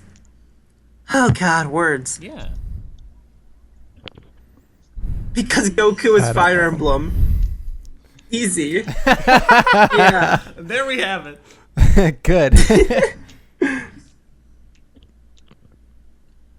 Why do I get back and you were talking about fucking Goku? Because he's the best character in Oh Fire wow, Emblem. he got added to Fire Emblem? Sick, okay. Yeah, So, right Edelgard. after he got in Nice. Smash.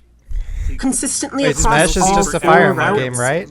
One of her biggest Yeah. defining Okay, traits. yeah. So that's how he got in. Mario. I could be Fire talking out of my Emblem, ass here, like but from Fire as Emblem, far as I can Samus see, Metroid Fire is her Emblem. connection to Byleth and how much she cares about them. Like, right after you get back from being dead or sleeping or whatever you were doing for the past 5 years, and she's waiting at the monastery, she's like, no one's here, I don't know what I expected. But then she sees you, and she's like, oh shit, it's Byleth, that's pretty lit. And she goes in to talk about how she spent fucking forever searching for you, and she felt guilty, but she had to like put on a brave face because she's the Empress of Adrestria now. And you can't have an Empress that's like my professor who I'm in love with is gone. She has to put on a brave face for that. And even in the church route, she's like, I don't want to fight you, but you're in my way, so I will. And when Byleth goes to kill her, her last words are, I wanted to walk with you. Which just goes to show, she doesn't give a fuck about anyone else except for Byleth. And of course there's Hubert, who's like her right-hand man or whatever, but who gives a fuck about Hubert? He's ugly, Byleth is cool and hot. And then there's the S support, who's like, she's like, oh, you're giving me a ring? Awesome. I've been waiting for you to tell me that you love me for fucking ever. I love you too. We're gonna go together. She's a very lonely person, because pretty much, okay, let me go into her backstory. She was born and experimented on, and wait, was she the only one of her siblings to have a crest? I can't remember. But Aww. yeah, but no, she has 2 crests, doesn't she?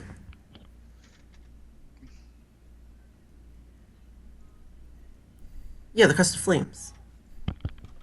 No, she was the only one to eventually bear a crest. in Okay. Experiments. Yeah, but she had No one else. 10 siblings.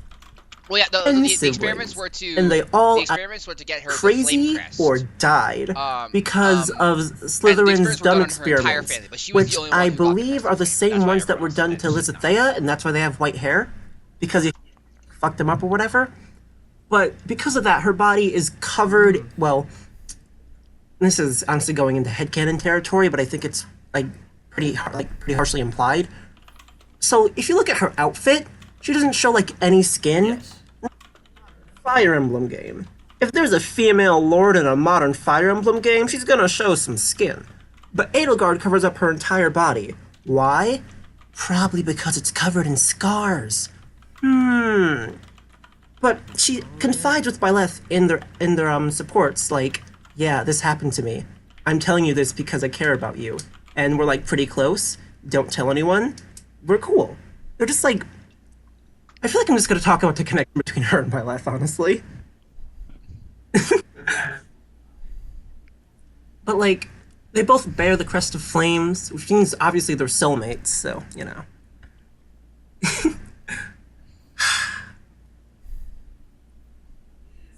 That's fine. That's absolutely fine. Yeah, I know. I'm on push to talk, but I have Audacity on, so. Yeah. Technically incest. Now, I only just realized that I was eating, but muting my Discord mic Yeah. doesn't do anything. I totally now just No, realized this. by the way, spoilers for Sky. You know that Well, Thales, okay, I don't need- however the fuck you pronounce it? Okay. Like the big head slithering dude? Maybe you didn't pick it up because I didn't move my mic. Okay, that's her Anyway, let's uncle. go on, Val. I'm sorry. Yeah, it's her uncle Volka, whatever. And he's pretty much the one who orchestrated the tragedy of Dusker. And so I think that that's why, if she knew, Yeah. that's why she's so willing to work with those who slither in the Oh. dark.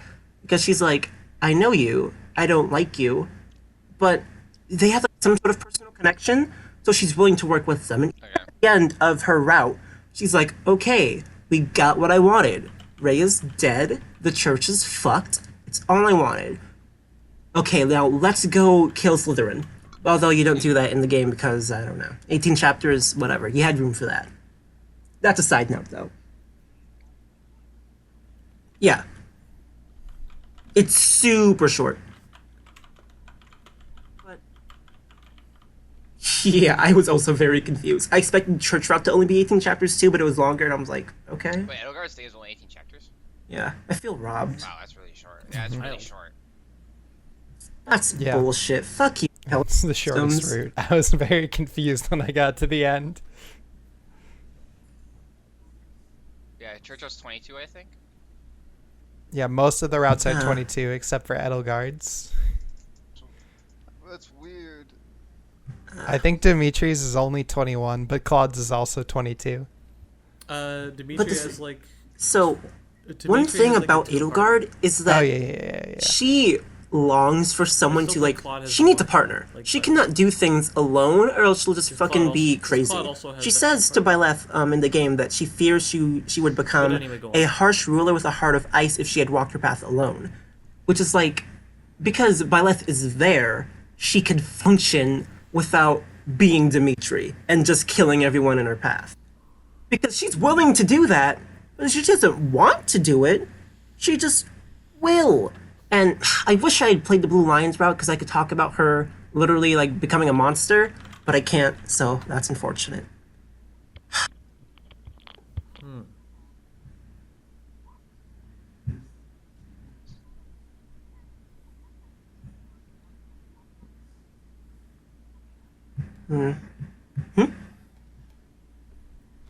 It's kind of interesting that she says that because that might make a bit more sense for her character if that is like something that still carries I have a over. question. I just love Edelgard so Did she much. turn into a monster because of the weapon? Or any reason? Honestly, Or nothing I like feel like I that? should have thought this out more, but No, it is. I just It's because voluntarily of love her. Oh, okay, okay. so Yeah. Using you just wing it. But that's why in the church route, I felt fucking awful when Byleth had to kill her. She's because pretty cool. throughout the entire route, all my dialogue choices were It's okay, like so the best part reluctant about to podcasts is go wing through it. with anything. And they're like, Just wing it. yeah, like I don't want to kill Edelgard. She's my best buddy. I'm in love with her. She's my lesbian lover. I love her so much. But no, at the end, Byleth doesn't even hesitate. She's not like reluctant to kill Edelgard or whatever, or like, Yeah, and then you kind of. I'm sorry it had to be this way. No, she's pissed. She gets all angry, interrupts her last words, and just cuts her head off. And I'm like, really? What prompted that? What made her so mad? What a Edelgard has done would make Byleth react that way? yeah.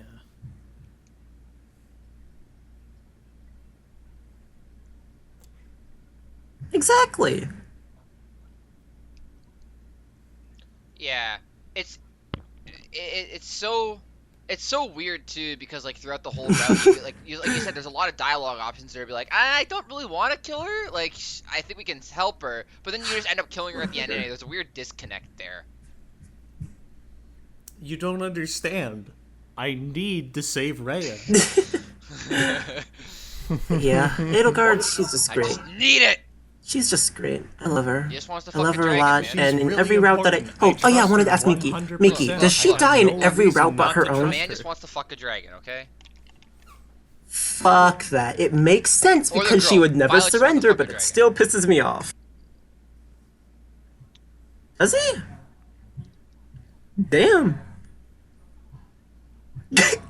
Quad's fucking. Yeah, she living. does. Oof. I mean, Dimitri also dies in every arc besides his own, right? Yeah, Yeah. it seems that Yeah. way. Yeah. So Claude's the Dimi- only one who gets Dimitri out dies scot-free. Dimitri dies off screen and fucking, it sounds like both in Saros and in Golden Yeah. Deer. In Golden Deer, he doesn't. I don't think he dies off screen. What I hear is, like, he charged into a group of soldiers and then they all, like, fucking impaled him at the same time, and then he died. Yeah, but Lol. you do actually get the. I think you get the cutscene where he dies. I didn't see that. I don't think you see it, but you hear about it happening, like literally Oh. right That's what- then, that's what like I mean. right after the battle that you fight against him. Yeah, like, By Oh the wait, way, no, one is last it just thing about reported by Edelgard. Dedu?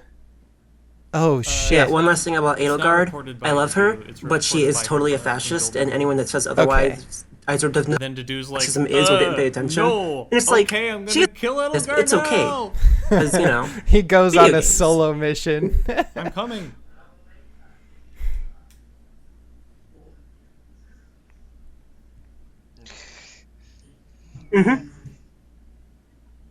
He does! He helped out so much. I Yeah! want to point out, by the way, Dedu. Thanks, I Dedu. Your don't sacrifice will understand not go Golden Deer, unappreciated. But in Church Road, Dedu shows up at the castle when you're gonna fight Edelgard. He makes. Oh he yeah, makes- he shows I up don't in think he Golden Deer. died in my route. He He's- aggroes. He he's aggroes really away that cool. big monster. Makes it easier to get around. Thank you, Dedu. He made it all the way into. When I was playing it, he made it all the way into Edelgard's throne room. Oh. I was like, hell yeah, Dedu. Oof. He sh- I think he lived for showed me. I'm up pretty in sure he Edelgard's didn't throne- die. He pretty much Nice. showed Good up job, in Dedu. You get to Edelgard's live. throne room in What Golden Deer. ended up Yeah, what that's ended where he up shows up. happening for me is that he got the mage just got aggroed on him and then he got Yeah. absolutely eviscerated. So I was like, well, you did your best.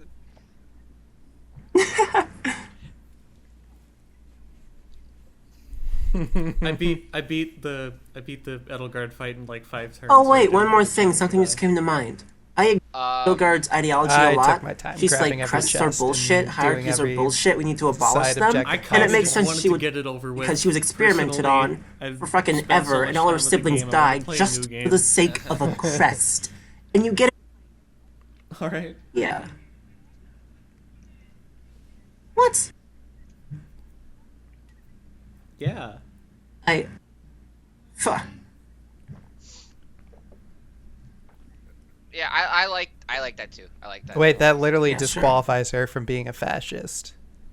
Like, if you're against hierarchy, you cannot be a fascist. Mm-hmm. Like, No, she's not against hierarchy. She thinks hierarchy should be based on skill, not standing. Like you're like not. I see. stuff. Like, she Note that wants- I'm a like, she said, 17-year-old and I'm not if you have smart. the skills to be a military leader, you should be the military leader.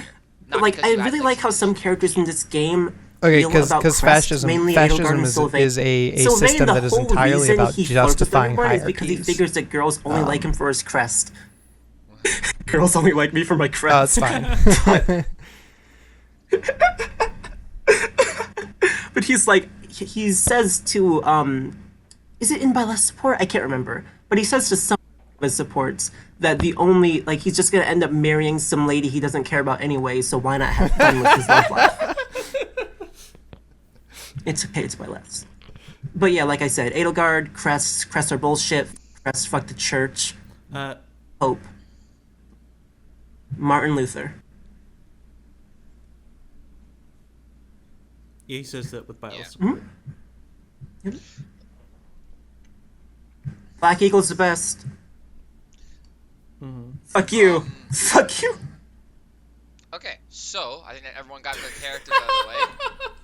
Our Okay. main characters out of the way. So now we can talk about supports as a whole. Okay. Supports. You wanted to say. All right. No, fuck All you. right, hold Blue on. Lions is the Miki, best. Hold on. Hold on. Blue Lions. Hold on. I got a big fucking point about supports in this Let game. Miki talk about All how right. supports work first, then we can get into Monastery? individual characters if you want. All right. Alright. So the way the fucking support system works, where it fucking only seems to register, like when you're in Yeah, the I'm not a big fan fucking, of that either. when you're actually in the fucking free explore space, I skipped a or like couple. between fucking days, where it actually registers No, all we the don't do supports that. you earn, where you earn like 15 fucking supports at once, is fucking ridiculous. Yeah, I It's- stopped it's reading so- all of them because there was too much and I just didn't care. I literally stopped reading every support. Yeah. Cause like I was like, oh, I got like there were like 3 chapters near the beginning of the game. You can get like 3 chapters where you get like 30 fucking supports at once if you recruit characters quickly, which is what I was doing in every route. I was recruiting characters as fast as I fucking could, but I get like 30 fucking supports at And once. the fact that they're all And I'd fully be like, voiced makes it. I'm not gonna read all of these. Slow, depending Fuck on it, I'm not reading any what of it is. these. And it's just like there's so much overload with supports that it makes it so fucking difficult to actually read all of them. Yeah. Yeah. Mhm. Yeah. And Yeah, so it just kind of like, because you gain supports by doing literally everything. You gain supports by having characters fight together. You gain supports when you have characters eat together, because you have to actually have time to train them, to put them into classes that you want to put them in, because you need to get all the way up to A to actually put them in the class that you actually want to put them in once they hit level 20. That like it just becomes like this overload of gaining supports that's fucking annoying. It doesn't I work. think it's really annoying too. Like if Well, they no gave wonder you you like think the 3 characters are supports at once, forgettable, then okay, give I the can read supports. 3 supports in between chapters. That's Hmm. fine. So like I pretty much gave up on reading supports until Seren's Forest puts up their whole fucking I read a couple supports. I actually read a lot of supports when I was going through Claude's route my first time. And like the first couple tiers of supports, do I think that. like A's and B's were like a bunch of like, here is this character's gimmick. Here is this character's gimmick. Oh, Watch I have these a- two I have a characters' big- gimmicks play I off have each a other. big bone. And I was like, all right, I don't care about these I anymore. want to get into that actually really clear. Okay, so I have a huge bone to pick with the ending of a lot of the sports in the game. I thought a lot of the sports actually started off pretty good. I like Kaspar's start. I like Kaspar's the biggest offender of this, but like I like Kaspar's start. I like Lethithia's start too. I like a few of the starts of the sports, but my god, Yeah, it's when you fucking get to the heavy. second half of the game, especially with Kaspar, because like he's like the one I remember the most. It just felt like his support got way rushed ahead. Like, because okay, so anyone who doesn't know, Kaspar's first support, he basically causes someone to kill themselves. Yeah, he causes a guy to kill himself, and this like weighs on him immediately. And like he's insistent that he did the right thing, but obviously he's already having doubts about himself. So then he runs away. But then, so that's his C support, right? I got this in like the second month. You do not get a view as B support until part 2. And when you meet him in part 2, and his B support, he's like, "You remember that time where I made that guy kill himself?" Yeah, I felt pretty bad about that. Yeah, Kaspar. I won't- I- That's you know, definitely a lot of I still Kaspar's think I do the right. things. I still think, and then he's like, I feel pretty Like bad his about support that. with You know, Hubert. these soldiers just died because of that guy's same group. And then his A supports, like, I felt bad about it, but I think I would do it again anyways. And then it's like, okay, that was the end of his support, and it was just like, yeah. And like a lot of the other characters, too, I felt like their supports really didn't end well. I like the start of them, but a lot of them just kind of felt not rushed. I want to say a little bit rushed for some Okay, so characters, but I feel like it just feels really. all right, awkward. so here's my feelings. I feel like supports should be very deliberate and should be used to kind of like show character growth, or like really dig deep into a character's backstory. That reminds me I of feel one. like these are like the effective types of supports that I've seen in the previous games that I've played, and like I never really got that from the supports I did end up actually reading. One. So I'd be interested to see if you guys had experiences otherwise, but like in general, I feel like a lot of the supports they didn't again, I've been complaining about this forever, but like you need to be really fucking selective about which characters you give supports between them, because like a support should be like a really impactful interaction between two characters, or actually be really fucking funny, like fucking Garcia and Dozla fucking learning magic together. Yeah. Okay, so actually I have two things on that, Miki. So one, so you said you want supports to be like really impactful to the characters, or what was the other thing you said? You said should go into their backstory. Or like really deep dives into their backstory. I think there's some like other. I actually think Annette's and Kaspar's is pretty good. It's not like super deep, but it's two people who have very similar personalities, supporting each other, and I really like that. Just like seeing them give each other motivation for all these tough events that they're going through, because like their support is blocked off of certain points of the game, right? So they just constantly give each other motivation to like move on to this stuff, and eventually, oh boy, one of them Kaspar saves Annette's life in the A support, and then they get together. Which, by the way, there was no indication that they were going to get together, but they did. But that's a whole other thing. But one of the problems, and this is a problem that Awakening also has, but particularly Fates has this. I don't know if Fates has this problem. I don't remember anything about Fates, to be completely honest. So I'm sure we all know that. From what it seems like, Byleth is the one who really delves into their character arc. Like, Byleth's support with each individual character is the one that gets most into their character arcs. But one I'll use as my example is Sylvain. Byleth's support gets really into Sylvain's mindset, right? Of like why he does what he does, you know, why he feels how he feels, and all this other stuff. Pretty much does into everything you do with Sylvain. He does into his brother's stuff, he does into the Crest stuff, the woman stuff, all that stuff, right? All that stuff you want from Sylvain. What I really didn't like about this is that when I finished Sylvain's support, or got to the point where we kind of learned, he kind of reconciled himself to what he was doing, and then you do supports with the other girls and he just starts doing what he said he wouldn't be doing, it feels very awkward. And I don't like, I don't like when characters just have the same lesson learned, but from a different support. I feel like each character support with a different character should be a different lesson for that character, right? But a lot of the time, Sylvain's supports are all about his womanizing, essentially. Which is why he can't get to A with, like, any of the girls. Which I get, but what I would have really liked to see is Sylvain, you know, kind of realize what he's doing wrong, realize his, you know, his tactics. And then in the second half of the game, he unlocks A supports with the girls. I think that would be really cool. And then you can, like, pick what girl he gets with and stuff. He's great. I love him. As it stands, it's just kind of like all Sylvain supports about his womanizing, which is fine, I guess, but at the same time, like, I don't know. I feel like you could just have it on one character and then use it on use other characters to build up his stuff. And I feel like I'll get to Sylvain. I'm gonna red pill you on him. I mean, I think Sylvain's cool. Don't get me wrong. I like Sylvain a lot. He's a cool boy. I like Sylvain a lot. Don't get me wrong. It's just that was like one particular issue I had with that. This is more of an issue I had with the support system, not Sylvain particularly. I was just using Sylvain as the example. Sure, yeah. And I think a lot of supports feel that way to me. Now, some of them delve into other stuff. Like Kaspar's and Petra's kind of delves into a more interesting territory of them, basically how Kaspar's dad killed Petra's dad. And they kind of, you know, Kaspar thinks that she should hate him for that, but she doesn't. And then, you know, they kind of get into that a little bit, but I won't go through the whole thing. I feel like a lot of supports in this game could be helped by evolving kind of the Path of Radiance system, where you unlock supports by fielding them together in story chapters over a certain period. Yeah. That would be so much better. Yeah. Because then you could actually like gate when certain conversations are happening. Yeah, that's like the biggest thing with based on what route you're in. That's the biggest thing, I think Fire Emblem should just do in general. Like, I always use this as an example, but this is, you know, we can go this because we're talking about supports. We can go what I want to see Fire Emblem in the future. Best support mechanically, or one of my favorite supports mechanically, is in Path of Radiance. Is Mist and Jill's support, where it's the support changes depending on after her dad's chapter. Which you actually can't even view that support. Sorry, you can't even view their A support until you do her dad's chapter. And no, you can view it before. no, you can't. You can view it before. I don't then. remember. Yeah, you Yes, you can. can. When I did it. whatever, doesn't matter.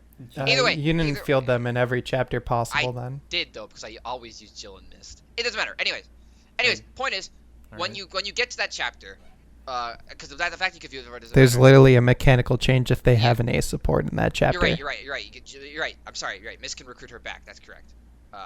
Although you need to fulfill another condition to do that. There's 2 conditions you have to fulfill. I don't remember what the other one is. But obviously, their A support changes depending on if you do it before that chapter, after that chapter, and I think one more changes depending on if you kill her dad or no, you have to kill her dad. I think there's one more change. I remember there being one more change. I think it's if Jill kills her dad. Yeah. But yeah, so that support changes depending on what happens in the story, right? Which is fantastic. I love that. And like gating off supports too for certain parts of the story. Like this game kind of does it with the part 2 thing, right? But Yeah. I feel like with Caspar especially, it came to me that like he kind of reconciled with himself the events that happened in part 1, but he reconciled over the 5 years, which we didn't get to see, right? So it just kind of felt like he already finished his problem before I even got to see how he struggled through it, which felt really weird. I would have much rather have been like, at certain parts of the game, and like you said, Miki, depending on certain story events, it would unlock certain supports, so you could kind of gate off what they show, what happens, and stuff like that, and make the supports flow better with the overall narrative of the game rather than just being like a separate I thing. hate to interrupt. Yeah. But Val has to go. And sort of keep them from overloading you with supports all at that too. once. That would be nice. Is it? You can only deploy solo Yeah. units. I will get that into gameplay. Kinda, yeah. Yeah. Well, you'll talk about game. It is. Okay, Oh, actually, no. Oh no. This is okay. Do you want to be here for the game, Yeah. the design part, Val? Yeah. That sounds good. Because I'm sure. Okay, so I was gonna say this. This is almost already going on 2 hours, right? We could split. We could Yeah, split very the close. podcast into story and characters, and then other cast into the game itself. Which, like most people, Okay. most people do Okay. that anyways. Like, I was like looking around. Most people do that anyways, and like I said, this is already going on 2 hours. So if we could do with going with gameplay, this is probably get to like 3, almost 4 hours. Fargo. That might be a lot of work for you to do Yeah. all at once. I still haven't gotten to talk about the Blue Line supports. We were mostly just talking about how the Well, supports are kind of. You can. I think I'm good. Well, Val has to go now, but you can finish that up, Gotcha, and then we yeah. can just. stop Well, the this is podcast Valentine and move signing on off. to, Sayonara. Gameplay another Okay. day. Although That was fun. I'm assuming Val, you Here's my want audio, to talk about Fargo. supports as well. Okay. Okay. All right. Bye bye. Bye, Anara. Goodbye. Bye. Okay. Well. So, is there anything else you wanted to talk about on like how supports function? Let me think real quick. They happen too often. No, I think I'm good. I pretty much got my gripes about how I want the supports to be changed. I can Same. get into individual characters, but I honestly don't remember a lot of them besides like Caspar and Sylvain and Flane.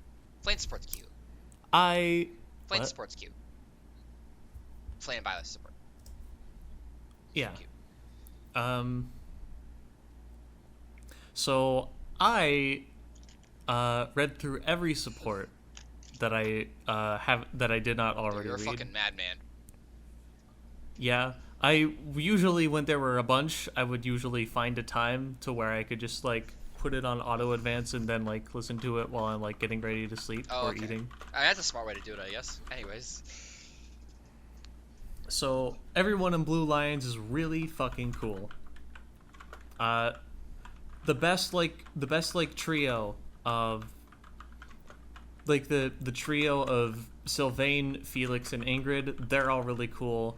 Dedue is a really interesting character to get into. And just like Ash, Mercedes, and Annette are also just really good Annette's characters. a good girl, too. Forgot about Annette. Yeah. Annette is a good girl. She's the go-getter types are the best. That's why I like her and Casper are like my favorites, just because they're both go-getters, and I like go-getters. So where to start? You probably don't want to go through each individual character, by the way, so I'd suggest picking, Oh, I'm gonna. We're gonna. I don't want to be here forever, Fargo. Okay, well, I'll structure it. I'll Okay. structure it. Okay, so first I'm gonna talk about Felix. Felix is really cool. he starts off as like I'm a Myrmidon. I like fighting. I'm edgy and broody. But he's like this because of how the tragedy of Dusker affected him. His brother, Glenn, died in the tragedy of Dusker. Okay. And so he was obviously really torn up about this. His brother, who it sounds like he had a really strong relationship with, died protecting other people. And so he's still very hung up on the fact that his brother is dead, whereas whenever people bring him up, they always talked about how he died protecting he died an honorable death trying to protect the royal family. But Felix said this is bullshit. He died. He didn't have to die. He could have lived. And so he just hates this whole like honor among knights and chivalry shit. All that to him, what he finds all that matters is like you're either strong or you die. And so whenever he sees anyone like talk about how great knights are or how they want to be like good knights, he tells them that's fucking bullshit. Why do you want to have those fucking values if all you're ever going to amount to is like just some pawn for some idiot noble who doesn't want to get killed? But this isn't just all that's him. What's really interesting about him is like how this mindset gets in the way of like how much he actually cares for his friends. Because Felix, he loves his friends. He genuinely cares for them so much, and he wants to try and tell people, look, this ideology that you have of like being a knight is so great. That's just going to get you killed. You're my friend. I don't want to see you die. But he doesn't put it that way because he's not like a very emotionally sensitive guy. He just tells you that he doesn't like he just tells you that he doesn't like your ideals. So like funnily enough, Ash actually points this out in their support together. You're just like this knight who acts all grumpy and tough on the outside, but is actually really sweet. Felix isn't fucking having it, but this really is like, but this definitely is the case because he shows like, because while he is like really grumpy and is not like and does not like try all that hard to like fix his attitude, he still has plenty of points in time where he shows like genuine concern. Like he is also one of the many people who chastises Sylvain for like being a skirt chaser. It's just like this is dumb. Why do you keep doing this? But he doesn't like try to get him to like stop, but he just says that like this tendency of yours is really annoying. Ow. And he still, even when he gets like really important bits to where he actually does care. I remember in his A support with Ingrid, don't go dying out there because if you died, I'd be annoyed. So even when he's like gotten to the point where he's really cares and he's like super close to someone, he can't just. Did I disconnect? No, I disconnected. My thing sucks. Okay. Go on.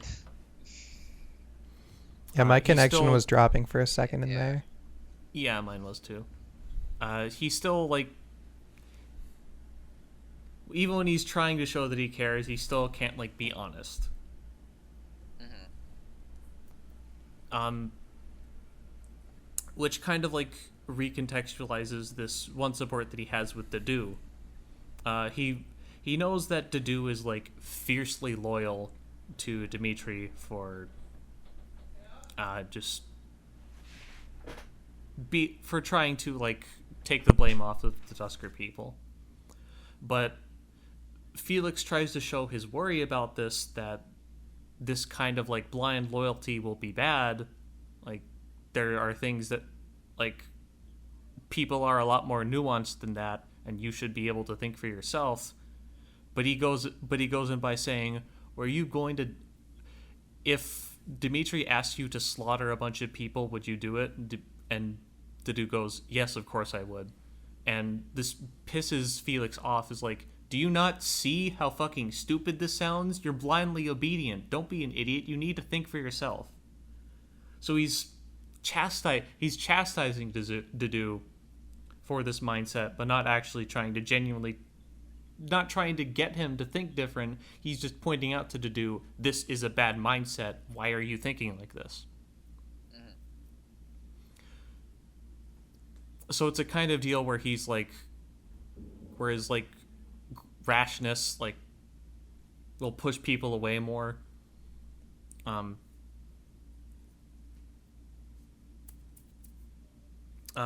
he's, I don't know what direct path I want to see next, but playing through Golden Deer, I did see like something nice from Felix. Like he talks shit about Dimitri a lot. He may look prim and proper, but he's always a bore on the inside. Like, and he always criticizes him for like how he truly is. But after the Battle of Eagle Lion 2, he actually starts to kind of doubt himself.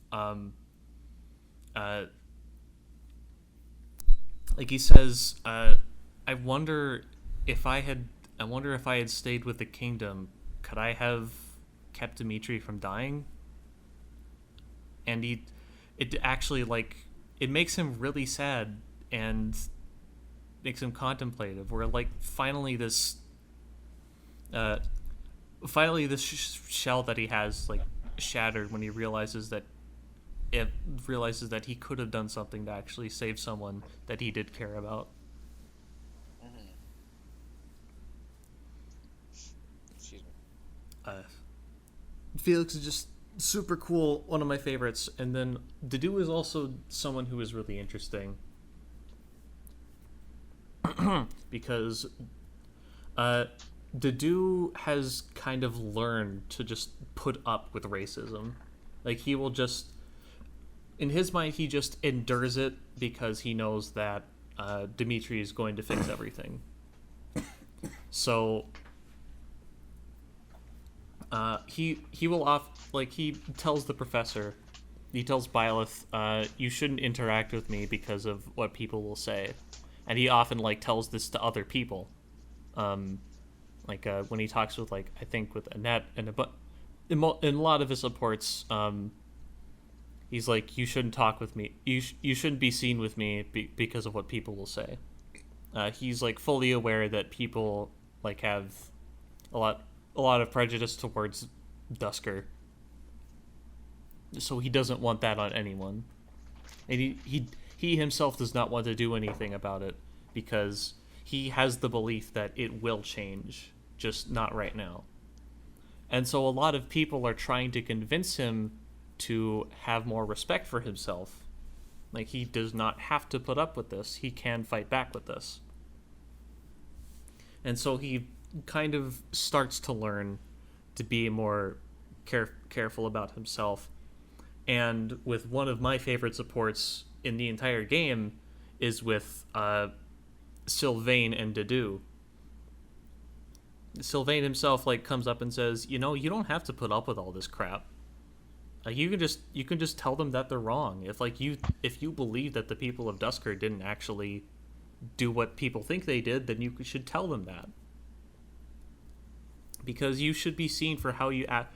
Because you should be seen for the person that you actually are. Not someone who, not a murderer. Because you're definitely not that kind of guy. You're real nice. You're sweet, and you love tending to gardens. And then in the following support, the B support, Dedu comes to Sylvain and talks to him about how there are some people who are spreading awful rumors about him. saying that he was doing things that were like even worse than what he usually does, which, mind you, consists of like flirting with every girl he sees, dating multiple girls at the same time, and just generally being extremely inconsiderate of their feelings. And so Sylvain kind of says, like, well, let people talk. They'll say whatever they want to say, even if I don't care what people have to say about me, whether it's true or not. Well, then Dedue says to him, you shouldn't have to put up with that either. I want people to see you as a person, just like you want people to see me. And this line in particular just really fucking got to me. I started crying on the spot. That line was just so fucking powerful because it encapsulates both of their arcs, like both of the lessons that they need to learn in just like one simple line. And so leading into that, Sylvain is my favorite character in the game because of this whole like societal pressure and societal focus on having a crest is kind of thematic in a way, and how like there are a lot of like issues with how society functions as a whole with having this intense focus on crest. Like you see in a bunch of other supports, how like having a crest and being being worthwhile to the family like hurts a lot of other people. Like in all of Ingrid's supports, her father is trying to hook her up with someone so that way that they can bring wealth back to the family. So she has to struggle with whether or not she actually wants to do that. In Bernadetta's support, we find that her father like fucking locked her in a room for most of the day and tried to teach her how to be a proper woman by like not talking, only speaking when spoken to. And Bernadetta like tried to stop, like he'd even like fucking torture her. So that caused Bernadetta just like hide in her room just to escape from her father. And which was what led to her to have this fucking crippling social anxiety and just want to not stay away from people as much as possible. And like Sylvain, this both like led him to have like an awful relationship with his brother, who despised him for having a crest where his brother did not, and then also people only seeing him as like a way to like have a better life and have just like marry into nobility.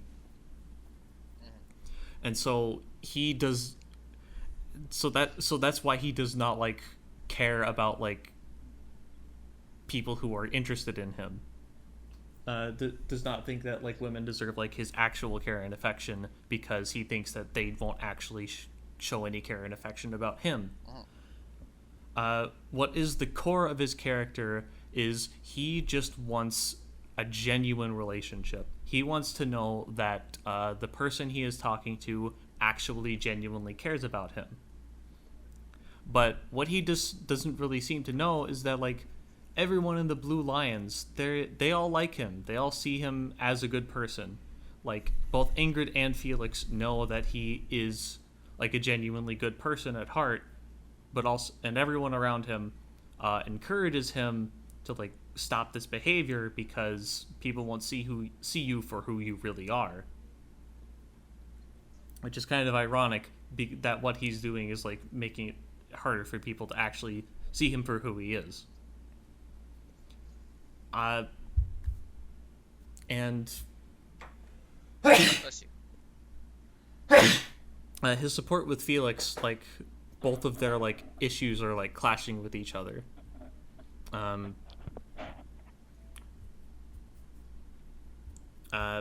Sylvain and Felix basically kind of have like a friendly spat. They both like dislike these they both dislike these traits that they have, but Felix is the one who's actually more critical. But it eventually like ends with them like reconciling. Sylvain takes a hit trying to save Felix from like a fatal blow. And Felix yells at him, "Don't fucking do that shit. You'll die. You're my friend." And they both like kind of remind each other about how much they actually care for each other as friends, and it's a very touching moment. And by far, my favorite support in the entire game is Mercedes and Sylvain, because this actually gets to the core of Sylvain's issue. Both of them have suffered a lot because of their crest. Like Mercedes was just like given off to some, just like was adopted into someone's family because she had a crest, and was more seen as an object. But in the end, she managed to become this very kind person, a very kind and thoughtful and just loving person. And so Sylvain and Mercedes like talk to each other about like this, talk to each other about like their awful pasts. And Mercedes even points out that probably the reason why he hates women is because of his past. And so he's kind of taken aback by that. Well, I was like, well, I don't know if I hate him, but I mean, but it ends with Mercedes actually saying, "I care about you for who you are. It doesn't even matter to me that you have a crest because I care for you." And this fucking makes Sylvain cry. Sylvain fucking cries because there is a girl who actually tells him, "I like you for who you are." It's exactly what he fucking needed. Do they have an ending? Anymore? They do, and it's so heartwarming. Fuck. It's such a good support. Sylvain is the best character. Anyone who dislikes him just because he hates women is not powerful enough. Sylvain is a good boy. I do like Sylvain a lot. He is a good boy. Sylvain is the best. I mean, he is the Fire Emblem Three Houses. All right. Well, I'm red pilled on Sylvain now. All I knew is that he's the easiest character to recruit. He's the easiest character and one of the best characters in the game. Both. Okay, He's pretty good gameplay too. Good to know. He really is. He's pretty fucking good to gameplay. He is. Yeah, I can agree with that. Probably because he gets access to a relic so early, but you know. Yeah, like fucking immediately. And he's a Calv, so he's already like, he's got everything going for him. Yep, got everything he will fucking. He's like Quan, except you can use him way longer.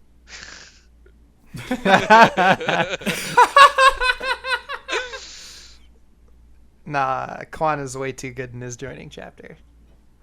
I mean, Quan is great. Okay, but so now it's not a genealogy cast. Everything is a genealogy cast if I try hard enough. We can have a genealogy cast of our own. We should do that. That sounds like it'd be fun. We totally then I can just should. talk about how why not? I'll just talk about how base fucking Lewin is. Yeah, we should do a podcast he's all right. on every Fire Emblem. Is he like your favorite Fire Emblem character, Miki? He's okay. he's all right. Really he's all right. Like top three. Hey, I'm talking about gameplay. He's all right. He's No, I went character wise. Like, yeah. Okay, well, I was talking about gameplay. I was talking about because he's in a game where you need a fucking horse, and he don't have a horse. I mean, I was talking character wise. I thought he was like your favorite character wise. It's like him, Finn, and like Leaf. Yeah, pretty much. That's the great. So now that I've talked about trio. supports for this game for like about 20 minutes, I think we can end this half of the podcast, Yes. and then finish up the podcast. Yes, finish up the game, the actual video game side of the podcast. Yeah. Oh boy, Talk do about we it have as a lot, an actual do we have game. a lot to get into on that end. Yeah, I feel like we Holy can cow. maybe do like a whole fucking podcast about map design. We gotta. I feel Yeah. the map design segment's probably gonna be like an hour or something. It's gonna a lot to say about it, but I we won't leave that. Yeah. We'll leave that for later. We won't do it now. So that's Alright. the first half of the podcast. I was Mickey. I thought you were Kaga's. I You were was- Kaga's ghost. Oh yeah, you're right. Sorry, excuse me. I broke kayfabe for a second. That was I am the ghost of Shozo Kaga. Not talking about the game design part of all, but Yeah, No, we you don't. know. And I was Fargo. I was Sky. Not anymore though. And this this was was And this was Podcast. podcast. It's our idea now, Momi. Farewell.